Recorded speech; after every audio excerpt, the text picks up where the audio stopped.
Hello, everyone, and welcome back to another episode of the Just Our Luck podcast. I am your host, Key, and today I am with a very dear old friend, Maya. Yay! How are you? I'm good. I'm doing great. It's super sunny today, so yes, had a really beautiful day. The spring. How are you, Kimani? I'm good. Thank you for asking. You know, vitamin D touches your skin, and it just feels amazing. Mm-hmm. You're like, maybe life isn't so bad. Working hard. Yeah. Do you know what I found out recently? So random. You can't get vitamin D through a window. Your body can't absorb it because window panes are too. Your window panes eat up the vitamin D. You can't absorb it when you're inside, even though you might feel so good when it's sunny in a room. That's just like outside. Yeah, you have to be outside actually to absorb vitamin D. I Googled it the other day because I was trying to tan inside my house. And it wasn't working. I mean, your house does get great lighting, so I can understand how you were trying to do that. But also, thinking about it, I can see how it wouldn't work. But I'm also like, what if I opened the window completely, took the frame out, and then laid down in my living room? I think that counts. I think so too. Yeah, talk to your landlord and see what you guys could do. Okay, so you are in grad school. I am, yeah. So tell us about that. Where are you? How did you get there? Do you love it or do you hate it? Or are you indifferent, you know? Yeah, I mostly ended up at Columbia. I was in a program in my undergrad where you can take some of your master's courses during your undergrad. It's called advanced standing. And so I had already taken a good amount of master's classes, and then I started to apply out. And my original plan was to go to the University of Southern California. And I had gotten in March, committed in April. I was going to go. Because that was when I thought COVID would be a 2-week thing, as most idiots like me thought.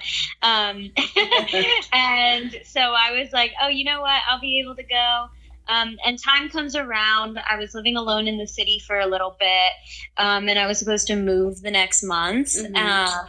And I completely was not ready. I wasn't in the emotional place. I just got out of like this relationship-ish thing that was like weird, and I was like very emotionally sad and wanted to spend some time at home for a little bit. So I just transferred from USC to Columbia. And I had already taken summer courses at USC, and so that's how I ended up at Columbia pretty much. Because I had applied to them, and then I just like never responded. And then last minute, I was like, hey, can I come to your school?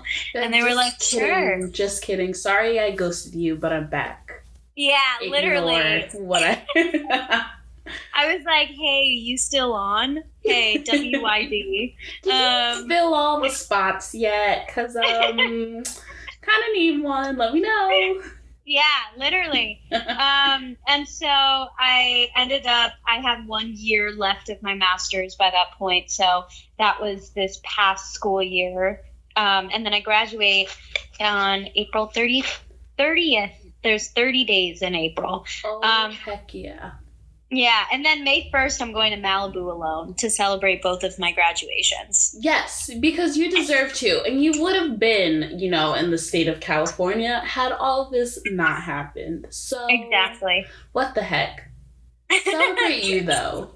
So when you were in undergrad, did you always know that, like, social work was kind of where you wanted to be or end up? Or was that just not the case at all? I came into Fordham I was interested in their law program. They have a pre-law program that partners with like the Fordham Law School in some sense. And so that's originally why I committed. And I committed as, at first I was a declared political science major, but then I got involved with on-campus, like, activism, like mainly about intimate partner violence and sexual violence and stuff. So I was a part of a lot of groups that were just like doing different things that were organizing on campus. And during one of my meetings, actually, someone was like talking about going, they were like, oh, she's in the social work program or something like that. And I was like, social work? What the fuck? What is social work? Sorry, am I allowed No, to yeah, you can curse. Podcast? Yes. Okay. Great. Love to check in. But yeah, I was like, oh, what is social work? And then I like Googled it and I was like, huh, I should look into it. And then 2 weeks later I applied into the program and I was like, this is it. This is what I'm gonna do for Who needs, 3 years of law school and tears and, sadness when you can just not. Yeah, and I think like so many people are so different, and I feel like me as a human being, I am. I always knew that my work wasn't going to be the most fulfilling thing to me. Like I always knew that I would never be like. Even though I love my achievements and I love like building a career of some sort, like I knew that work it wasn't going to be something. Yeah, like Yeah. I knew that it wasn't going to be something where I'm like, I'm obsessed. Like I have to enjoy this thing all the time. Right. Because I'm such a relationship person where I'm like, these things like my friendships motivate me and like, and all these things. So I definitely like kind of hopped into social work because I was like, this seems like a right enough fit. Right. And to this day, I still feel that way. And I feel like even with social work, like just talking to other people who are going to school for it or doing it, like you're still building relationships with strangers. So in a way, it's like already, it's like combining both of your worlds. Which is like, we should all do what we're passionate about. But, sometimes that takes us like not 4 years of undergrad to be like, wow, I really love this. And sometimes you do. Yeah, no, 100%. And I also think like I personally have always been like very much so obsessed with kids and my specializations in family, children, and youth.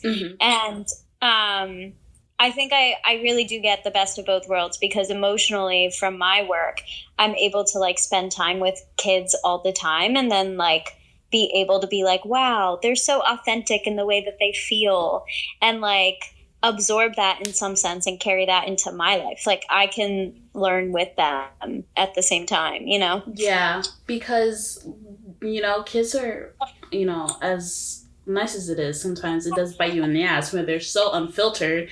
You're like, oh, please tell me how you feel about me. Like, my 6-year-old cousin called me weird, and I was like, first of all, how dare you? But also, first of all, you're weird, 6-year-old cousin. Exactly. Like, what I see where you're coming from, but also, you are literally a 6 years old, so please.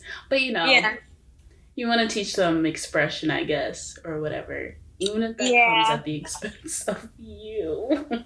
Yeah, of course. Of course. I had a kid at my last school placement that I was in that every time I wore makeup, she made it a point to come up to me and say, I don't like it when you wear makeup, and then walk away. 7-year-old. And I was like, I really appreciate you being honest with me. Love the honesty.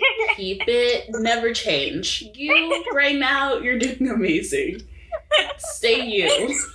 Every single time. She was so funny. She said, I have an opinion, and I want you to know it. She was literally a Scorpio. I did her birth chart. She was a Scorpio with an Aries moon and Aries rising. She's going far in life. I know. I was like, you are full conflict. She said, I came here to rattle something. We're shaking the table every day from elementary school to the end. Oh my gosh. It's so great. So you were already in a master's program. So like where you are right now, do you feel pressure to like be like, oh my gosh, so excited to have a job, so excited to be employed? Or are you just like, I just did all these years of school. Like, I'm not gonna dive into it.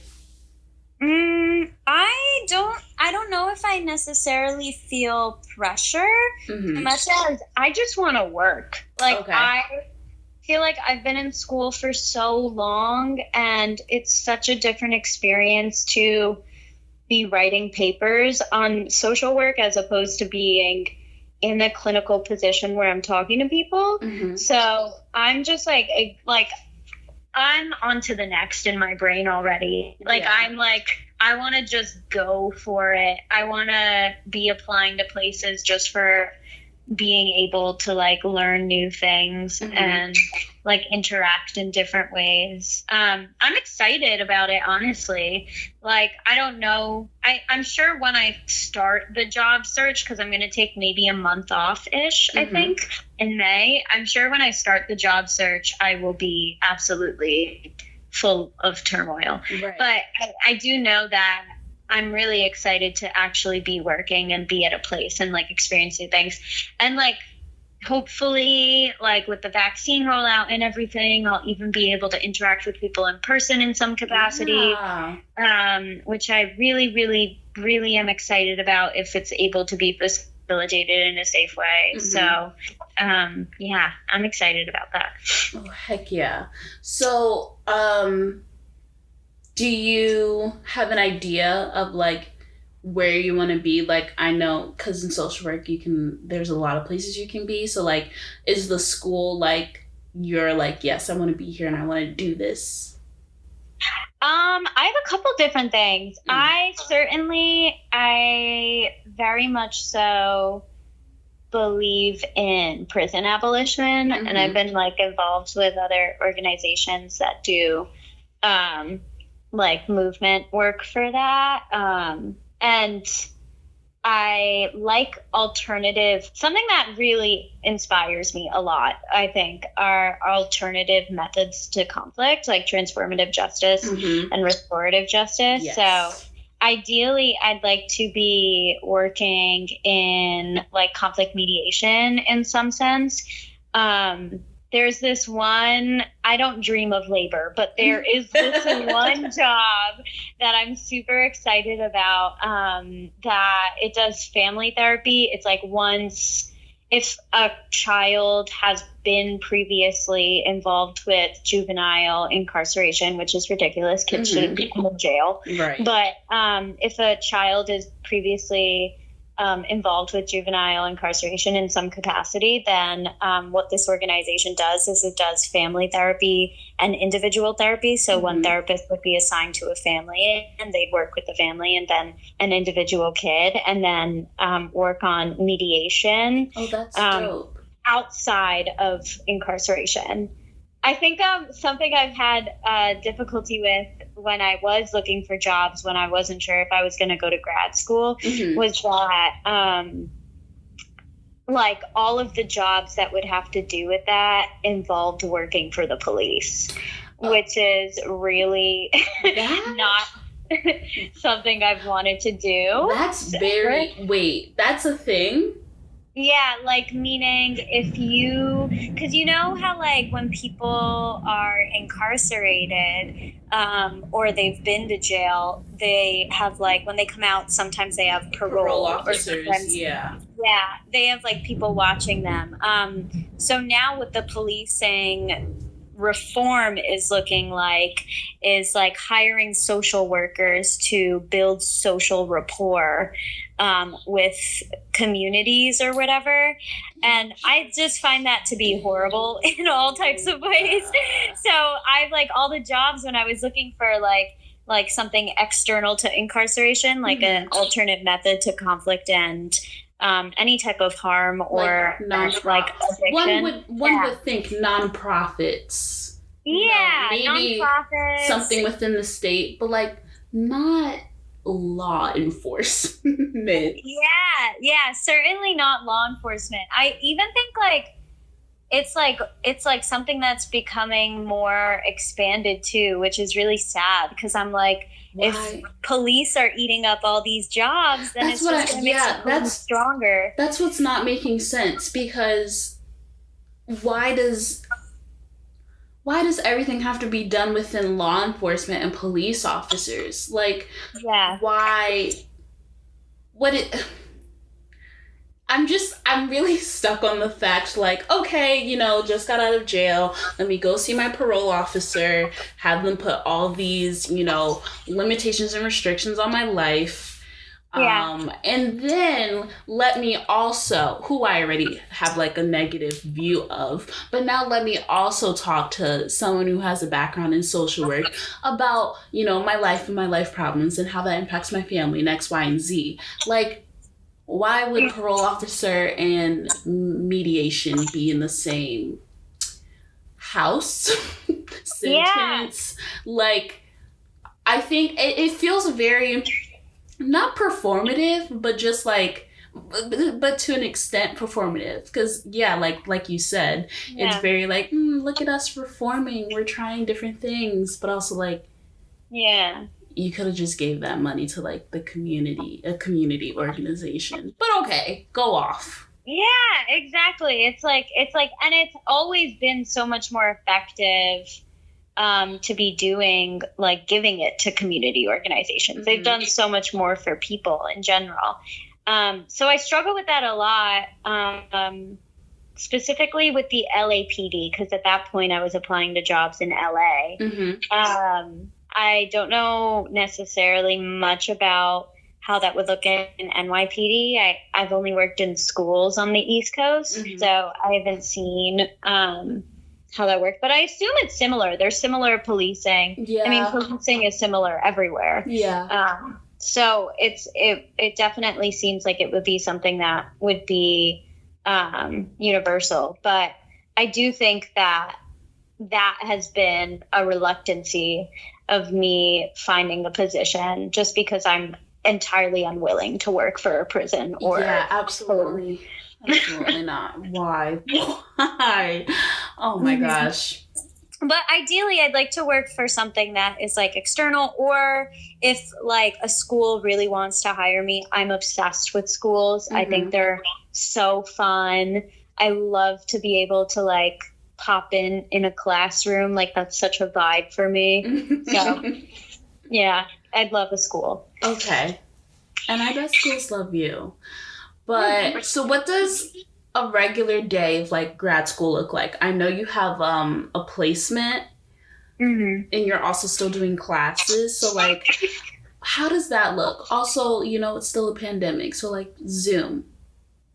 Yeah. So my field placement is on Monday, Wednesday, Friday. I work from 8 a.m. to 4 p.m. But if I'm scheduled for meetings, like, I'm not always on Zoom that entire time. Mm-hmm. But usually if I'm scheduled for meetings, I am. Sometimes it really, really varies. Some weeks I'll have literally no meetings and I'll be free the entire Monday, Wednesday, or Friday. But some weeks, like, I'll have Zoom for 5 hours straight. Gotcha. It just really depends on the day. Like, the most I've had was like, I was on Zoom for straight from 9 a.m. to 3 p.m., which is 6 hours. Yeah, 6 hours straight. Oh.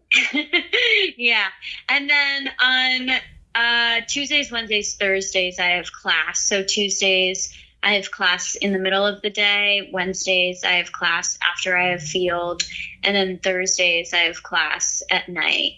But I also teach yoga. Mm-hmm. And so I teach yoga 3 times a week, usually Tuesdays, Fridays, and then another day for my general classes whenever I like have free time. Mm-hmm. And then, yeah. And then I also have a book club. I keep myself busy. So I have a book club that I organized, it was an anti-caste book club, which is basically, like caste that is particular to India, which would just be like any we pretty much read any leftist South Asian books and stuff like that. And then I have another book club that is an abolitionist reading group that I go to on Wednesdays that is organized by some of my friends, and we read a bunch of different books, which is nice because I'm actually a really slow reader, so I'm really really like happy that I have practice right now. It's like embarrassing, like I can't read anything and focus on it. I don't even have ADHD or anything like that. Like I just like can't. Like I will like try and read a sentence without someone speaking it to me or reading it out loud, and I can't do it. Like I just can't do it. I can't process it. There's something about my brain and fiction that just like moves so fast, and I think because I'm reading it and imagining it at the same time, like in my head it's kind of a movie. But then like anything denser, like nonfiction, essay styles, I'm like, wait. I read these words, but they're not digesting. So let me go back and read this paragraph again because I definitely missed something. You're definitely a voracious reader. I would define you as a voracious reader. I for sure am a interested reader. I want to read. I want to also give off the image that I read. You're a reader. Like I want the aesthetic of being a reader. But I can't do it. Like, I literally can barely do it. Listen, just, the canvas totes, the long days. I'm, like, posting poetry on my Instagram. Everyone's seen it. They're like, come on now. You didn't read these words. You just put them up here. Right. When people are like, what's a book recommendation? I'm like, honestly, I have these books on my shelves, but I also used to go to the library, so there's many books that I'm like in Barnes & Noble, I'm like, wait, I feel like I read you. Do you have a specific book recommendation that's your go-to? It really depends on the genre. If we're sticking to fiction, at the moment it's always going to be Children of Blood and Bone, because it's like how I feel about it is how I felt when I was reading like Percy Jackson and The Lightning Thief, like that whole series. It's amazing. Nonfiction, I feel like Bad Feminist by Roxane Gay is a very like typical, I feel like, recommendation these days. So to be different, that's a really good question. Actually, wait, what do I have? I'm looking at my bookshelf right now. I feel like I just read, honestly, any essay style. I don't know, maybe it's because I'm so nosy, but I'm like, yes. Oh, All Boys Aren't Blue by George M. Johnson. That's a good nonfiction. The author now identifies as non-binary, I think, so it's just their experience of like growing up gay, coming into that, like their connection to their family stuff. So 10 out of 10 recommend. But yeah.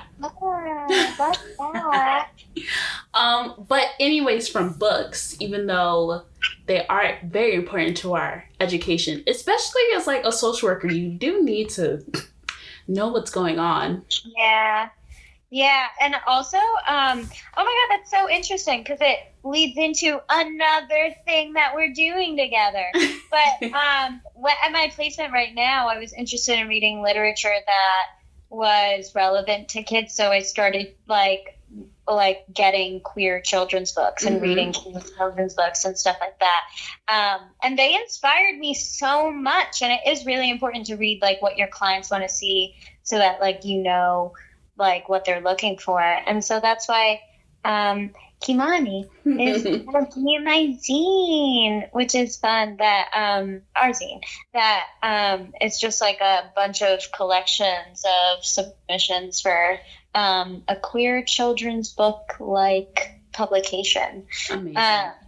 And so I definitely feel like, yeah, it's super important to like actually engage with things that you can use. It also gives you like a way to relate to people. Yeah. So, because especially like I just feel like now with a lot of queer I feel like as talking about just queer things in general, not that it's becoming mainstream, and I hate the word normalize because everybody wants to normalize everything. But like it's in general just being talked about more.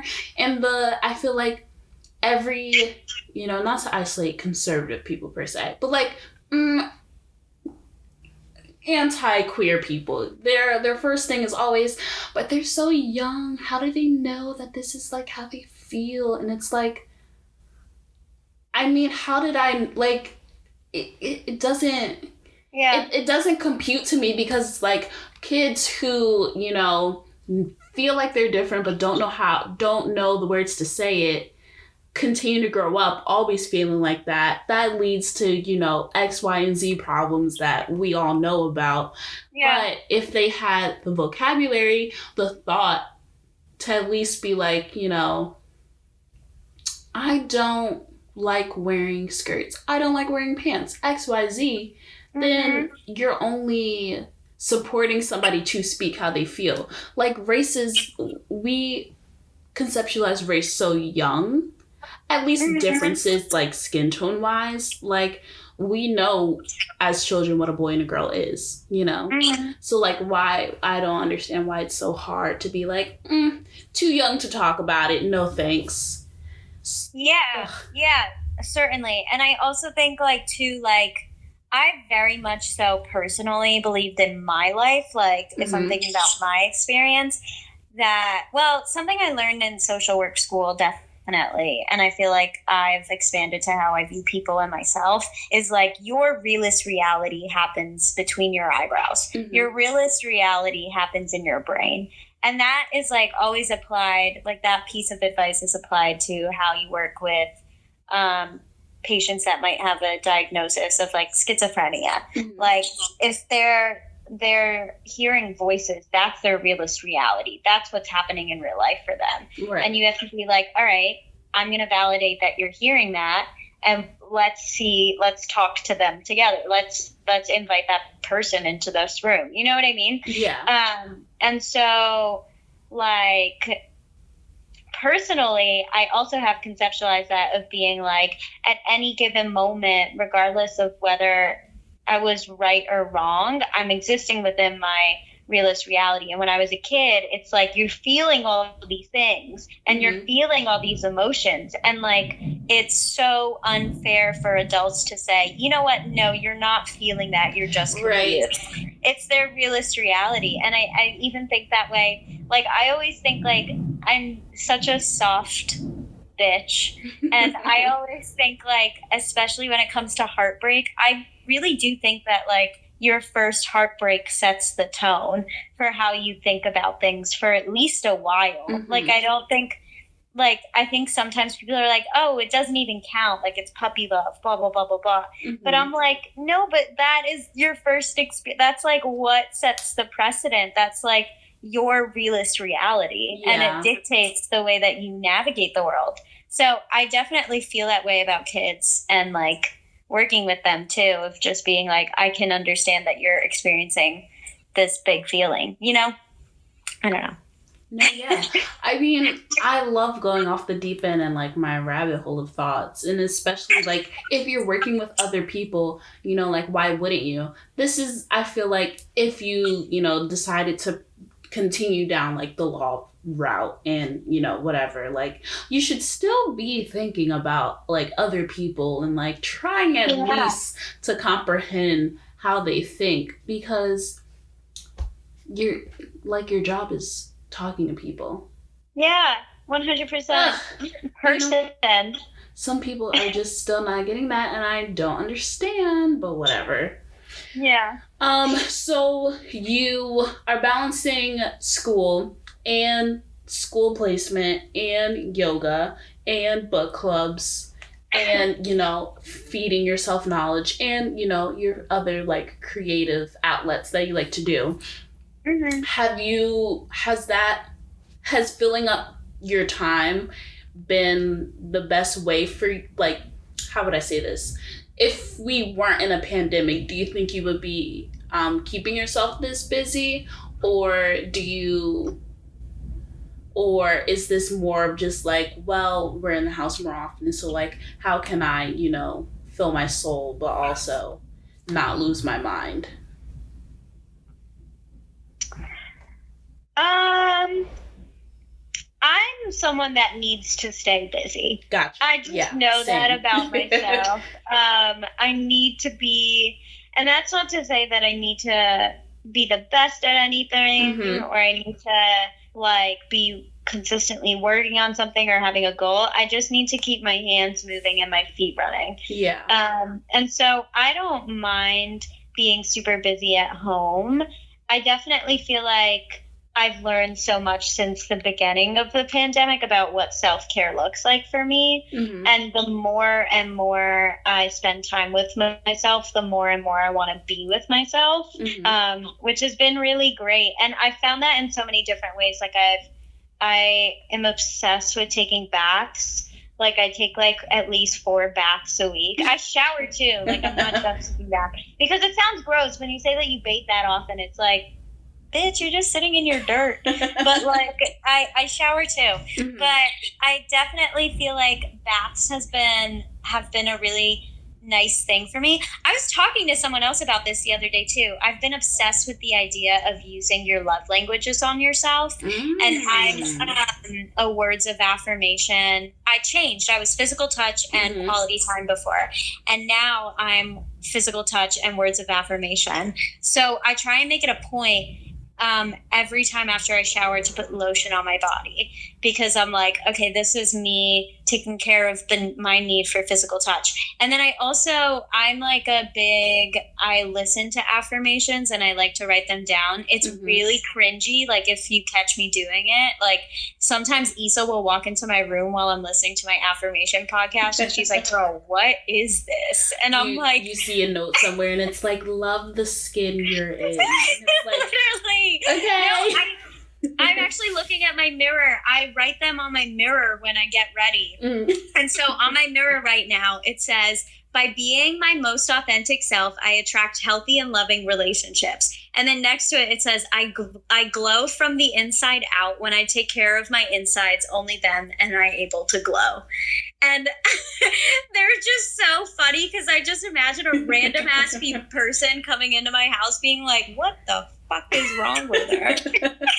But I'm like, this like works for me for some reason. I look at it every day and I'm like, so true, bestie. Yeah, like, and I think so true. Same. No, and I think it does, like, saying it out loud, it definitely does feel cringy to like feel it and say it, but like, you need to pat yourself on the back, especially with like this backward ass year we've had. Like, if I didn't tell my body, you survived a year, so you're like the whole like, need to get ready for summer, and I'm like, no, summer's gonna give the body, I give it, because I survived a year of this nonsense, and I'm not gonna shit on myself if I, don't look the way I imagine my head. I freaking work from home, so I'm gonna pat myself on the back when I like actually breathe fresh air for the first time, and I'm like, wow, I did leave my house today. That's really nice. Yeah. You go, Yeah, so 100%. I also feel like, do you know who, I forget, I think her name is Kemi. She's on like Instagram and Twitter. She's like this person that does like tarot stuff. No, I don't. She's super spiritual. I'll send you her. But she like tweeted this thing that I really agree with. That's like, thoughts are spiraling. So thoughts are not things that you can always necessarily control, but your words are spells. And the way that you talk about yourself, the way you talk about other people are spells. And I definitely weirdly believe in that. Like, I think like if you really talk about other people and yourself and hold both of those things in like unconditional positive regard, like that doesn't mean you can't be angry at people. You can be angry, but hold it with unconditional positive regard. It comes back to you tenfold. Like I do think that like in its own ways, like the way we talk about ourselves is its own witchery. Yeah, even in like regards to our day, I think maybe it was like sophomore or junior year in undergrad, I started like just always saying like just because something bad happens in the day doesn't make my day bad, because, and I mean it's so corny and it's like duh, but if something shitty happens in the morning and now I'm just gonna have an attitude the whole day, and what's most likely gonna happen? I'm probably gonna have a shitty attitude and then more shitty stuff is gonna happen.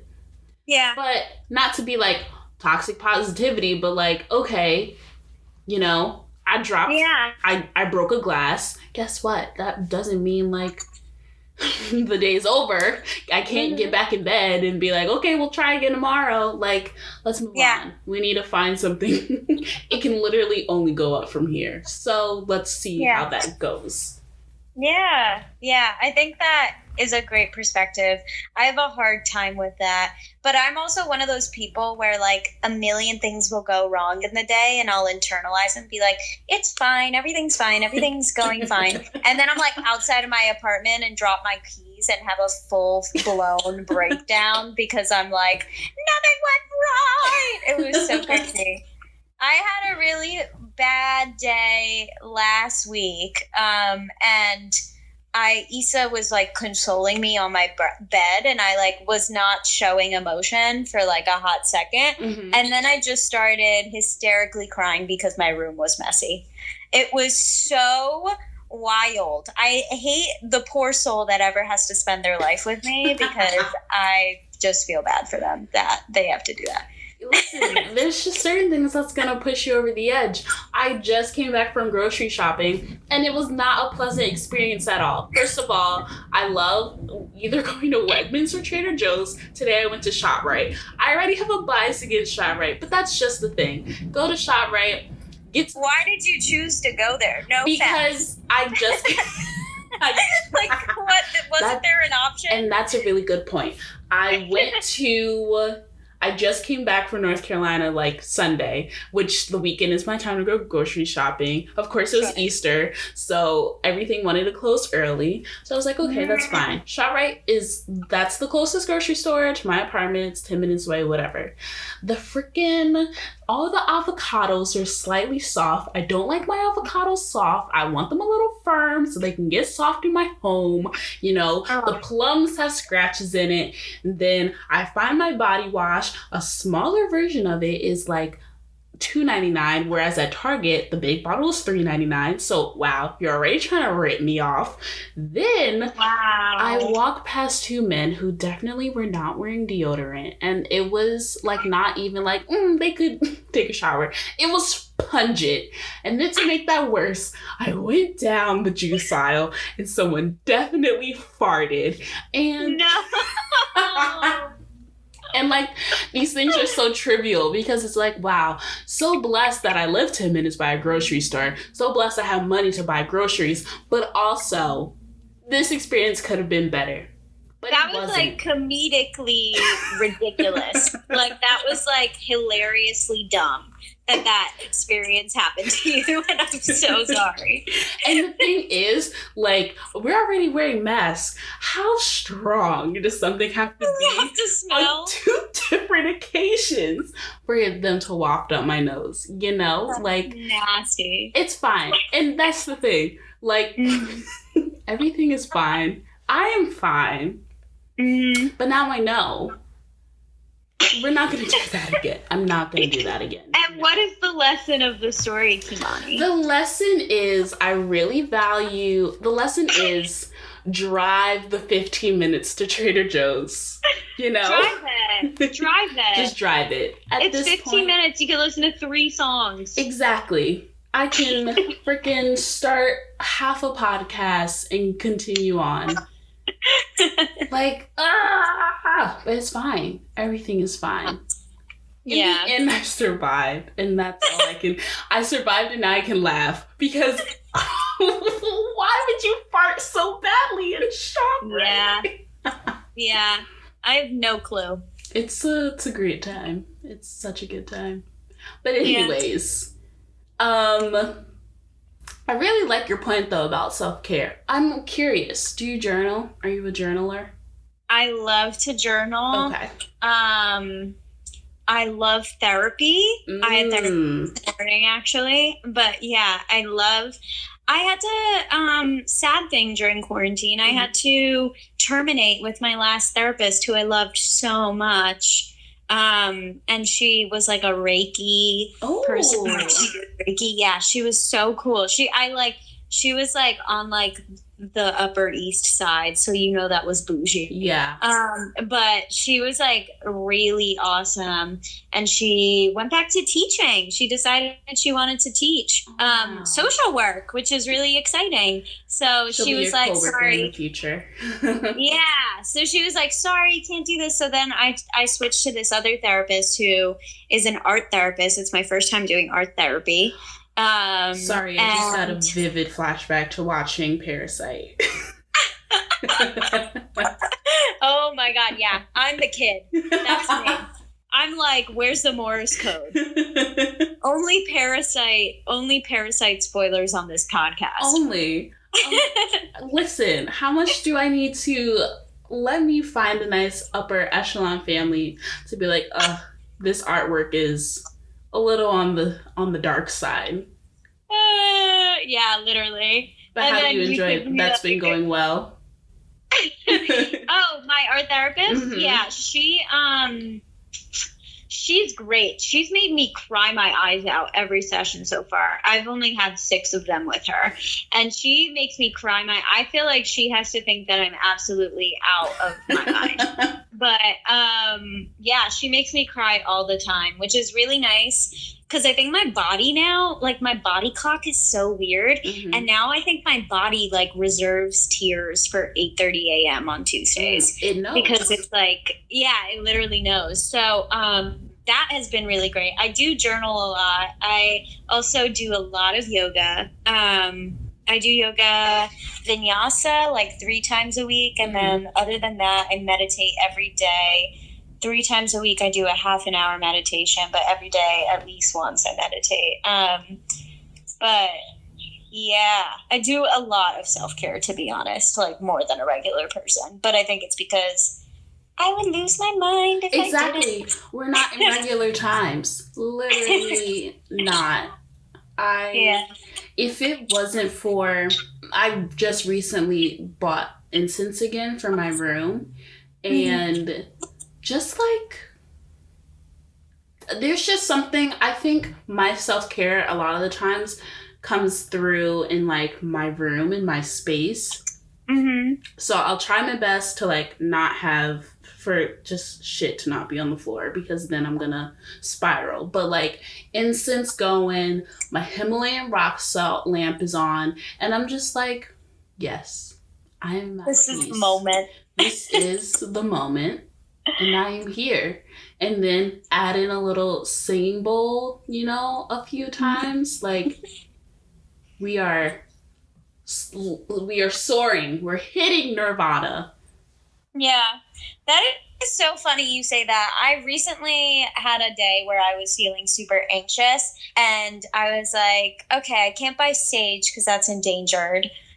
So I'm going to buy something else to like smudge my apartment because I've created negative energy or something like that. Right. And so I bought cedar that's sitting right now on my side table so I could like light it and then like try and smudge my apartment or something like that. Mm-hmm. But I bought it because I was feeling anxious, but then I haven't lit it yet because I'm feeling anxious that it'll make my smoke alarms go off. Oh. And like I haven't been able to figure that out yet, so it's just been sitting there for a week and a half, and the negative energy has been compacting in my it's building. Apartment. It's that.